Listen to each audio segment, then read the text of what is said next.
Hello students, আমি তোমাদের SKM sir বলছি। আজকে আমি তোমাদের MDC on library and information science সাবজেক্টটি সম্পর্কে তোমাদের কিছু ধারণা দেব। যে সমস্ত স্টুডেন্টরা এনইপি 2020 সিস্টেমে ফার্স্ট সেমিস্টার, সেকেন্ড সেমিস্টার এবং থার্ড সেমিস্টারে এই পেপারটি আছে, তাদের জন্য আজকে আমি রিসার্চ রিপোর্ট রাইটিং এই টপিকসটা নিয়ে আলোচনা করব। তাহলে রিসার্চ রিপোর্ট রাইটিং এর ক্ষেত্রে বিভিন্নভাবে ভাগ করা হয়েছে। তার মধ্যে প্রথমেই আমরা তার ইন্ট্রোডাকশনটা করব।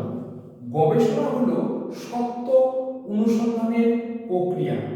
যে কোনো গবেষণার সবচেয়ে গুরুত্বপূর্ণ ও শেষ কাজ হলো একটি প্রতিবেদন তৈরি করা।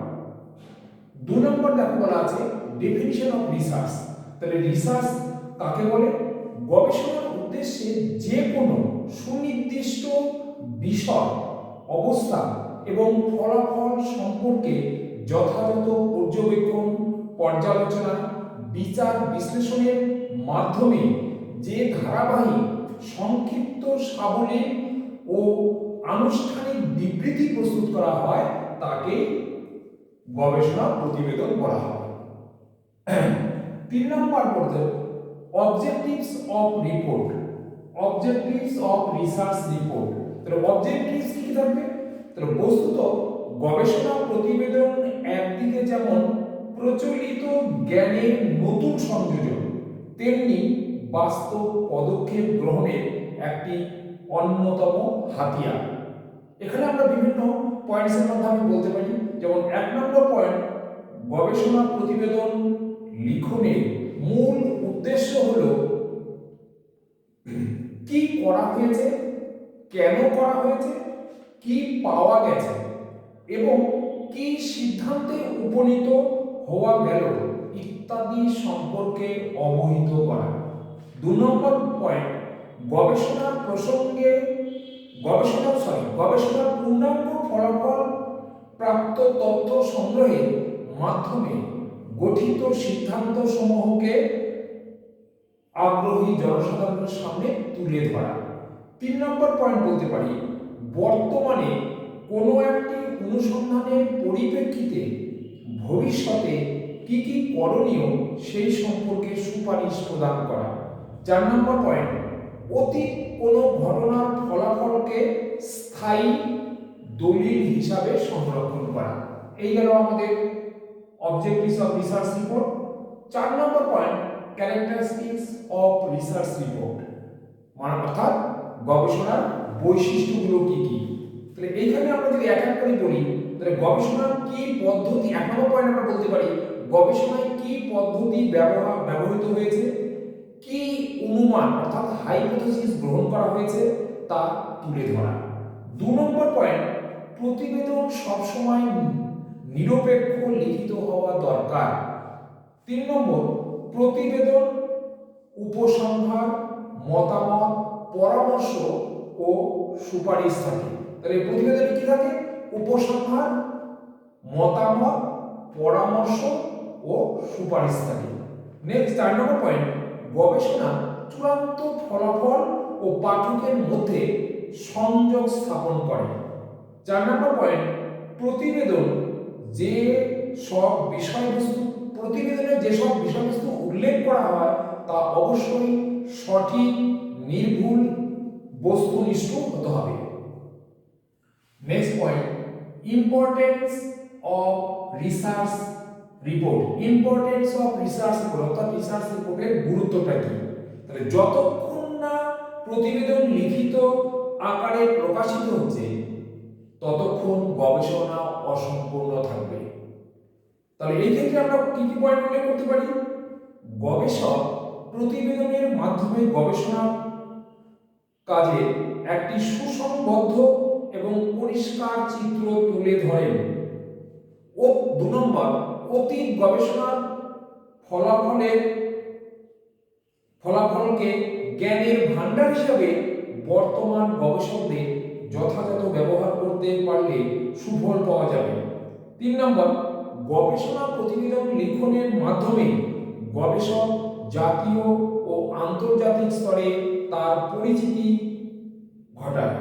4 নম্বর পয়েন্ট, একই বিষয়ের ছাত্র ও শিক্ষকগণ প্রতিবেদনে ব্যবহৃত সিদ্ধান্তগুলো সৎ ব্যবহার করতে পারে।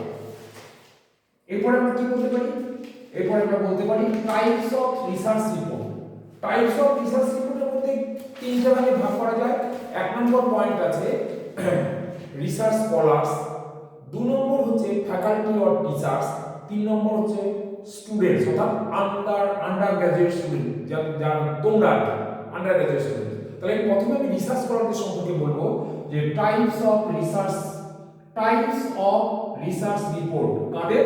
Research scholar. তাদের কি? পিএইচডি থিসিস এক নম্বর, দু নম্বর ডিলিট রিসার্চ রিপোর্ট, তিন নম্বর পোস্ট রিসার্চ রিপোর্ট। টিচারদের ক্ষেত্রে কি কি আছে? টিচাররা বই লিখবে, কোনো বই এডিট করবে, অথবা কোনো নির্দিষ্ট বইয়ের মধ্যে নির্দিষ্ট চ্যাপ্টার সে লিখবে। তিন নম্বর রিসার্চ আর্টিকেলগুলো প্রকাশ করবে, কনফারেন্সে পেপার প্রেজেন্ট করবে, টেকনিক্যাল পেপার দেবে, ওয়ার্কিং পেপার শেয়ার করবে এবং রিভিউ পেপার, আমাদের যে সমস্ত পেপারগুলো বিভিন্ন পত্রিকায় বেরোয় সেগুলো টিচাররা রিভিউ করবে এবং লাস্ট তা ম্যাগাজিনে লেখা বের করবে। এরপরে কি আছে? Under graduate students. তারা কি কি করে? তোমরা যখন কলেজে যেসব প্রজেক্ট দেওয়া হয় তোমরা সেগুলো বিভিন্ন লাইব্রেরি থেকে বই সংগ্রহ করে তথ্য জোগাড় করে সেগুলো সাবমিট করো, সেটাকে বলা হয় ইউজি প্রজেক্ট রিপোর্ট। এরপর তোমরা যখন মাস্টার ডিগ্রি পড়তে যাবে, সেই মাস্টার ডিগ্রি যখন তোমাদের ফুল কোর্স থাকবে সেখানে একটা ফুল পেপার থাকবে ডিসার্টেশন, সেটাকে বলা হবে PG master dissertation. After master degree তোমরা যখন এমফিল ডিগ্রি নিতে যাবে সেখানেও দেখবে একটা ফুল পেপার থাকবে ডিসার্টেশন, সেখানেও কিন্তু তোমাদেরকে মাস্টার ডিগ্রি মানে এমফিল ডিসার্টেশন জমা দিতে হবে। তাহলে আমরা কি দাঁড়ালো? এইভাবে আমরা আমাদের টাইপস অফ রিসার্চ রিপোর্ট দিলাম। এরপরে নেক্সট পয়েন্ট হবে structure of research report writing. Structure of research report writing অর্থাৎ গবেষণা পেপার তৈরি করতে গেলে তাদের কটা ভাগে ভাগ করা হয়, অর্থাৎ কাঠামো কিভাবে হবে, প্রথমে কি থাকবে, মাঝে কি থাকবে, শেষে কি থাকবে, এই সম্পর্কে তোমাদের আমি এখন বলবো। তাহলে তিনটে পার্ট, স্ট্রাকচারটা তিনটে পার্ট থাকবে। প্রথমে থাকবে কি থাকবে? প্রথমে থাকবে প্রারম্ভিক অংশ, মাঝখানে থাকবে মেন পার্ট মূল অংশ, আর শেষে থাকবে এন্ড পার্ট বা অন্তিম অংশ। তাহলে প্রারম্ভিক অংশ এখানে কি থাকবে? তাহলে প্রথমেই আমি যখন রিসার্চ শুরু করব তখন কি করতে হবে? প্রথমেই আমাকে টাইটেল অফ রিসার্চ পেপার, আমি কি বিষয় নিয়ে রিসার্চ করতে চাই তার জন্য একটা টাইটেল আমাকে চয়েস করতে হবে। সেই টাইটেলটা চয়েস করে সেটাকে বলা হয় টাইটেল অফ রিসার্চ পেপার। সেই দ্বিতীয় পয়েন্টটা কি? Name of the authors, affiliation and contract address. তার মানে আমি কোথায়, কার কাছে, কোন ইনস্টিটিউটে আমি গবেষণা করব, তাহলে সেটা আমাকে কি করতে হবে? প্রারম্ভিক পর্যায়ে কি দাঁড়াবে? প্রথমে আমার টাইটেল অফ রিসার্চ পেপার, দ্বিতীয় হচ্ছে অথর্স, কার অর্থাৎ গাইড, কার আন্ডারে কোন প্রতিষ্ঠানে তিনি থাকেন, তার সঙ্গে কন্ট্যাক্ট নাম্বার অর্থাৎ তার মেল অ্যাড্রেস, ফোন নাম্বার, এই জিনিসগুলো আমাকে তার কাছ থেকে সংগ্রহ করতে হবে। তৃতীয় হচ্ছে আমাকে এই যে আমি টাইটেল অফ রিসার্চ পেপার তৈরি করলাম, যে টপিকসটা আমি চয়েস করেছি সেই টপিকসের মধ্যে আমাকে অ্যাবস্ট্রাক্ট তৈরি করতে হবে, সেই বিষয়টার উপর আমাকে অ্যাবস্ট্রাক্ট তৈরি করতে হবে। সেই অ্যাবস্ট্রাক্টের মধ্যে সমস্ত তথ্য থাকবে এবং গুরুত্বপূর্ণ তথ্য থাকবে। সেখানে 150 থেকে 250 ওয়ার্ডের মধ্যে আমাকে সেই অ্যাবস্ট্রাক্টটা তৈরি করতে হবে। করার পর এই অ্যাবস্ট্রাক্ট তৈরি করলাম, এই অ্যাবস্ট্রাক্টের মধ্যে থেকে আমাকে বিষয়মূলক শব্দাবলী অর্থাৎ কিওয়ার্ডস, এই কিওয়ার্ডসগুলো বাছাই করতে হবে। সেই কিওয়ার্ডস অন্তত 20 থেকে 25টা কিওয়ার্ডস আমাকে অ্যাবস্ট্রাক্টের মধ্যে সেটা উল্লেখ করে দিতে হবে। কেন? এই বিষয় নিয়ে বা এই সম্পর্কিত টাইটেল নিয়ে যে সমস্ত রিসার্চাররা রিসার্চ করছে তা বা পরবর্তীকালে যারা রিসার্চ করবে তাদের ক্ষেত্রে এই কিওয়ার্ডসগুলো খুব গুরুত্বপূর্ণ হয়ে দাঁড়াবে। তারা এই কিওয়ার্ডসের উপর ভিত্তি করে সার্চ করে তারা বুঝতে পারবে তাদের সম্পর্কিত বিষয়ে আর কি কি বিষয়ের উপর গুরুত্বপূর্ণ কাজ হয়ে গেছে বা হচ্ছে। এই গেল আমাদের রিসার্চের ব্যাপারটা। তো পরবর্তী পার্টটা কি থাকবে? Main part. তাহলে প্রাথমিক পার্ট আমি বলে দিলাম, প্রাথমিক পার্টে title of research paper, 2 number name of মানে গাইড ঠিক করা, গাইড কোন প্রতিষ্ঠানের সেটা থাকা, 3 নম্বর আমি যে রিসার্চ পেপারটা করলাম তার অ্যাবস্ট্রাক্ট তৈরি করা, অ্যাবস্ট্রাক্ট থেকে কিছু মানে কিওয়ার্ড সিলেকশন করে সেগুলো উল্লেখ করে দেওয়া। নেক্সট হচ্ছে মূল পর্ব বা মেন পার্ট। এখানে কি থাকবে? এখানে প্রথমে ইন্ট্রোডাকশন থাকবে, আমি কি করতে চাইছি, আমার টাইটেলটার উপর কি করতে আছে, আগে পরের বিষয়গুলো কি কাজ হয়েছে সেই সম্পর্কে আমাকে ওখানে বলতে হবে। এরপর হচ্ছে সমস্যা, সমস্যার বিবরণ, আমি যেটা করতে যাচ্ছি তার ক্ষেত্রে কি সমস্যা আছে সেই স্টেটমেন্ট অফ প্রবলেমস, সেই সমস্যাগুলো তুলে ধরতে হবে এবং আমি সমস্যাগুলো কিভাবে সমাধান করেছি বা করব সেই ব্যাপারটা নিয়ে আমাকে ওখানে আলোচনা করতে হবে।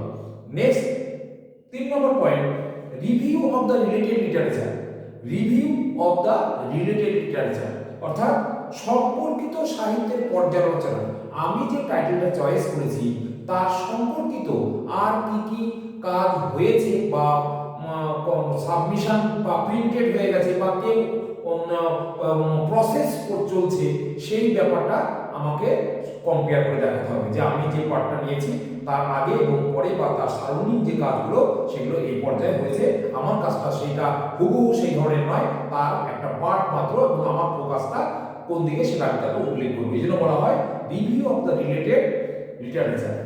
Next point, objectives of the study, আমি কেন করলাম, আমি এই বিষয়টাকে কেন চয়েস করলাম, এই আমার উদ্দেশ্যটা কি, সেই উদ্দেশ্যটা আমাকে ভালোভাবে উল্লেখ করতে হবে। এরপর হচ্ছে রিসার্চ মেথোডোলজি, অর্থাৎ আমি রিসার্চটা কিভাবে এগিয়ে নিয়ে যাব তার যে পদ্ধতিগত দিক সেগুলো আমি ওখানে উল্লেখ করব। ওখানে বিভিন্ন রকম আছে, আমি ফিল্ড থেকে স্যাম্পল কালেকশন করতে পারি, অনলাইনের মাধ্যমে কোশ্চেনিয়ারি পাঠিয়ে আমি সেগুলো উত্তর দিতে পারি, সে আমি কিভাবে করছি সেই ব্যাপারটা আমাকে সম্পূর্ণভাবে উল্লেখ করতে হবে। নেক্সট হচ্ছে determination of the scope and limitation, হচ্ছে পরিধি সীমা চিহ্নিতকরণ, আমি যে এরিয়াটায় কাজ করব অর্থাৎ টাইটেলটা যে বিষয়টা সে যে সুনির্দিষ্ট বিষয়টা আমি চয়েস করেছি সেই বিষয়ে একটা সারাউন্ডিং পরিধির বাইরেও আমি যাব না, আমার ভেতরে যে পার্টটা করবে সেটা আমি ছেড়ে যাব না, তাহলে আমার সেই সীমারেখাটা চিহ্নিত করতে হবে যে আমার টপিক্সের ভেতরে এই জিনিস আছে, আমি এই জিনিসগুলো নিয়ে আমি আলোচনা করব। এর মধ্যে আমি প্রথমে যদি ক্লিয়ার করে দিই তাহলে একদম এ টু জেড, তাহলে আমার সেই ব্যাপারটা আমি পুরো তুলে ধরতে পারবো। আমি যখন আমার রিসার্চের কাজ কমপ্লিট হয়ে যাবে তখন সবাই একবার বুঝতে পারবে যে আমার কাজ সম্পূর্ণ হলো না অসম্পূর্ণ থাকলো। এই জন্য আমাকে ওই পরিধি বা সীমা চিহ্নিতকরণ করতে হবে। এরপর হচ্ছে রেজাল্ট, আমি সমস্ত তথ্য জোগাড় করে আমি সবকিছু নিয়ম মেনে আমি জমা দিলাম, মানে তৈরি করলাম পেপারটা, রিসার্চ পেপার তৈরি করে যে প্রতিবেদন তৈরি করলাম সেটাই হচ্ছে রেজাল্ট, আমি আমার একদম কমপ্লিট করে ফেলেছি। তারপর হচ্ছে ডিসকাশন, এবার যখন আমি তাদের কাছে আমার যেখানে যে প্রতিষ্ঠানে বা যে রিসার্চ স্কলারের আন্ডারে আমি কাজ করছি, রিসার্চ গাইডের আন্ডারে আমি কাজ করছি, তার মাধ্যমে আমি সেটাকে সেই সুনির্দিষ্ট প্রতিষ্ঠানে সাবমিট করলাম। সাবমিট করার পর সেখানে ডিসকাশন হবে, আমি যে কাজটা করেছি সেটা সঠিকভাবে করেছি কিনা, কোনো ভুল আছে কিনা, এগুলো তারা দেখাশোনা করবে। তারপর হচ্ছে ফাইন্ডিংস, মানে অনুসিদ্ধান্ত, তারা সিদ্ধান্ত নেবে যে আমার কাজটা অথেন্টিক হয়েছে কি হয়নি। তারা যদি মনে করে যে আমার কাজটা অথেন্টিক তাহলে তারা তাদের বিচার বিবেচনা করে আমাকে অ্যাওয়ার্ড করার জন্য, আমাকে নির্দিষ্ট ভাইবার জন্য আমাকে ডেকে পাঠাবে, সেখানে আমাকে আমার কাজ সম্পর্কে বিভিন্ন প্রশ্নের সম্মুখীন হয়ে আমাকে তাদেরকে স্যাটিসফাই করতে হবে। এরপরে হচ্ছে এন্ড পার্ট, মানে মূল পর্ব হয়ে যাওয়ার পর আমার হচ্ছে এন্ড পার্ট, অন্তিম অংশ। এখানে কি হয়, তাহলে আমি এতদিন মানে আমি এই টোটাল কাজটা করতে গিয়ে কাদের সহযোগিতা নিয়েছি, অর্থাৎ ডকুমেন্ট, আমি ডকুমেন্ট কি কি ডকুমেন্ট, জার্নাল, বুকস, তারপর ইনস্টিটিউটের বিভিন্ন লাইব্রেরি, বিভিন্ন রিসোর্স পার্সন, যাদের কাছ থেকে আমি এই সহযোগিতা পেয়েছি, ইন্টারনেট, হ্যাঁ, এদের সমস্ত কিছু একটা রেফারেন্স আমাকে শেষে উল্লেখ করতে হবে। এরপরে হচ্ছে রেফারেন্স বা বিবলিওগ্রাফি, বই হলে তার গ্রন্থপঞ্জি বা গ্রন্থ তালিকা তৈরি করে দিতে হবে যে আমি কতগুলো বই কনসাল্ট করে এই রিসার্চ পেপারটা তৈরি করেছি। তাহলে এইভাবে আমরা তৈরি করব। এরপরে কি হবে, এরপরে হচ্ছে অ্যাপেন্ডিক্স, পরিশিষ্ট, যদি কোনো কিছু আমার লেখার মাঝখানে বাদ থেকে থাকে, পরবর্তীকালে যদি আমার মনে হয় যে আমার কোনো একটা অংশ আমি গুরুত্বপূর্ণ কিছু অংশ ছেড়ে গেছি, তাহলে আমি পরে সেটা অ্যাপেন্ডিক্সের মধ্যে সেটাকে আমি সুনির্দিষ্ট নোটেশন দিয়ে আমি যাতে সব মানে পেজ কত নম্বর পেজ বা কোন পয়েন্টসের আন্ডারে আমি আমার কিছু দুর্বলতা আছে সেগুলোকে আমি নিজে মানে খুঁজে বের করে আবার সেই লেখাটাকে সঠিকভাবে লিখে বইয়ের সেই রিসার্চ পেপারের শেষের দিকে অ্যাপেন্ডিক্স হিসাবে আমি সেটা দিয়ে দিতে পারি, এটা বলে অ্যাপেন্ডিক্স। লাস্ট হচ্ছে ইন্ডেক্স তৈরি করা, বর্ণানুক্রমিক ওয়ার্ডগুলো পরপর ওই রিসার্চ পেপারে বা ডিসার্টেশনের মধ্যে কোথায় কোন পেজে আছে, কতবার আছে, কতগুলো পেজে আছে, সবগুলো সেই কিওয়ার্ডগুলো বাছাই করে আলফাবেটিক্যালি A to Z সাজিয়ে তাদের পাশে ডান দিকে পেজ নাম্বারগুলো উল্লেখ করে দেওয়া হয়, একেই বলা হয় ইন্ডেক্স, আলফাবেটিক্যাল ইন্ডেক্স। তা এইভাবে গেল।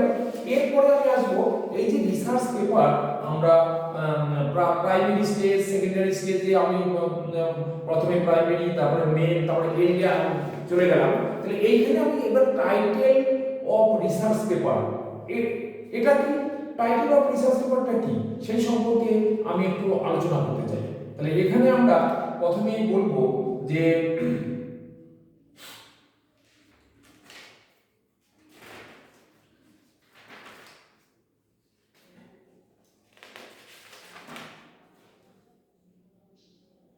ওকে, আজকের মতো আমি শেষ করলাম। ভিডিওটা বড্ড লম্বা হয়ে যাচ্ছে, আমি পরবর্তী ভিডিওতে বাকি জিনিসটা আলোচনা করব। Thank you students.